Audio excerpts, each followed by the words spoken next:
Well, good morning and thank you for joining Tot. Today I'm Donny. We're gonna just jump right into her this morning. Boop. First post is by Tracy Wilson.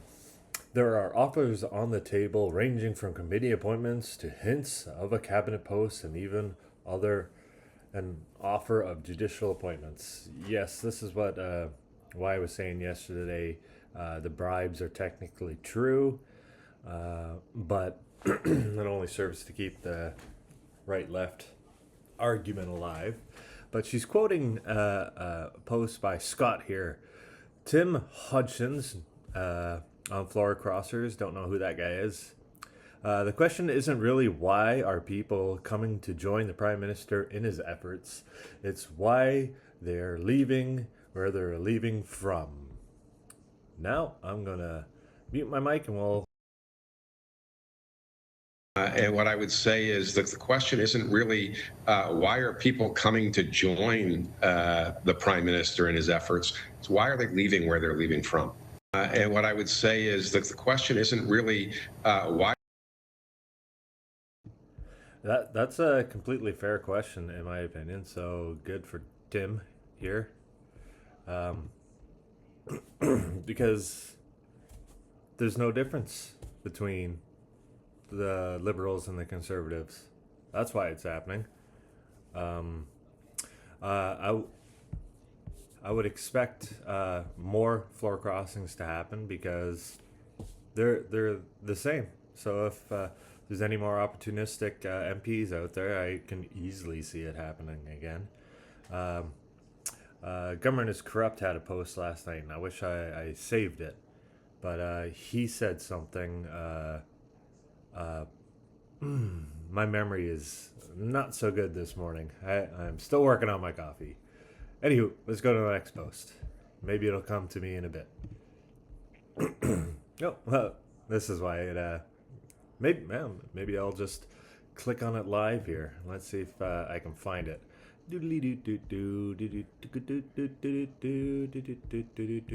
Fuel. Joke of the day. Open borders. How old? Liberal boomers. Oh, how riveting watching me scroll through his profile page. I wanted to comment on that too.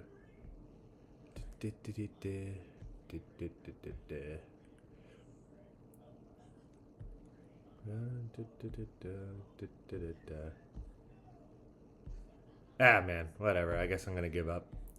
But he did have a really great post the other day, and it came to mind, and I just wasted a whole minute there. You guys watching me scroll. Okay, the Canadian military saw COVID as an excellent opportunity to test wartime propaganda techniques on us. They admitted to running psyop operations, and they never stopped. COVID, climate change, elbows up. They're all psyop. Elbows up isn't one. That one's just good old propaganda. They're all psyops, and the same dumb people fall for the same dumb shit. Oop, every time. Uh, yeah, it's really unfortunate, and those in influential positions uh, uh, assist in uh, furthering that psyop too. Unwittingly participants in the psyop. That's how she goes. Not a lot of Canadians know how absolutely captured our institutions are. It's very scary. Wiretap. Senator Pollitt, senior, what? Wants to the noose included as a hate symbol in C9, likely because it's a fair symbol of modern day people of color who never actually experienced public hangings. Canada has officially gone full retard. Yeah, that's correct. Yeah, there was never any instances, as far as I'm aware, of lynching in Canada. Never happened. Um, so it is quite silly. well, the whole thing is silly. They're just showing their hand here. It's about feelings. How dare you express yourself? That makes me feel bad. Well, go away. Leave us alone. What do you want us to do? All right, I'm going to mute the mic and let's see what she says here. Applaud you for sponsoring this bill. I look forward to working with you on it. At the briefing, I certainly had the opportunity to ask a few questions around some gaps that we see, particularly in terms of symbols of hate that are missing from the bill. And I'm hoping in the same spirit, in terms of reviewing and looking at amendments, that additional symbols, such as the noose, would be something that could be added as a hate symbol. My only concern is that that wasn't done at committee, that it's again coming to Oh my gosh, and this person's a senator? Holy hell. That's retarded. And I like to consider myself to be someone that knows a bit about history, and I'm pretty sure the Underground Railroad wasn't too far away from where I am right now. Like during the American Civil War, we're commonly told that it was about freeing the slaves, right? Or equality down in the States.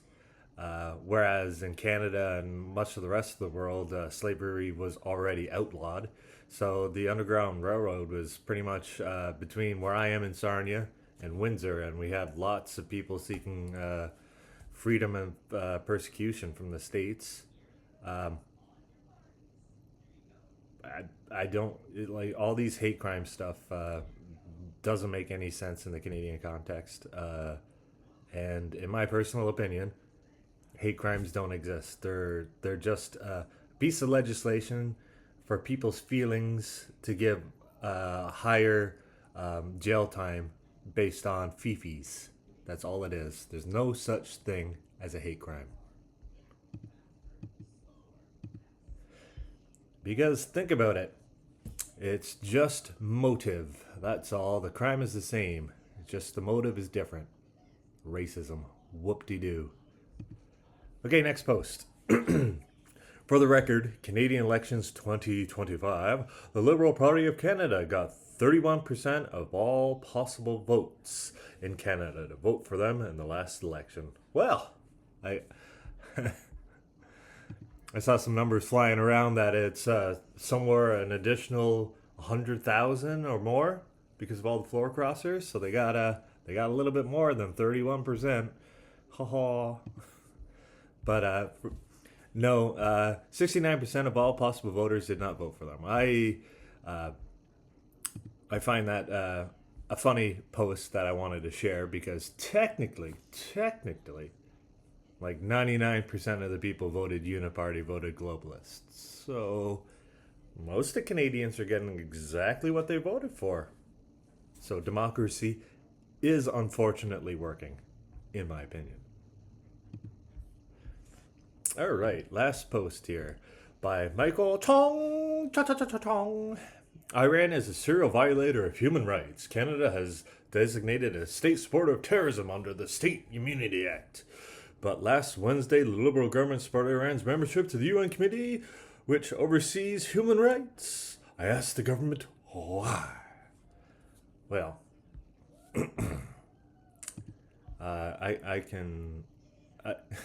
this is just another clip from the floor. The Conservative Party really does like their clips from the floor. They think it makes them look good, which okay, I guess it does a little bit, but I mean it's not a huge deal. But who cares about Iran? Stop talking about Iran. It has nothing to do about us. I don't want them on the UN committee, and I don't care if they're on a special list. I don't care. Period. Now let's mute my mic and have a gander. The honourable member for Wellington, Halton Hills North.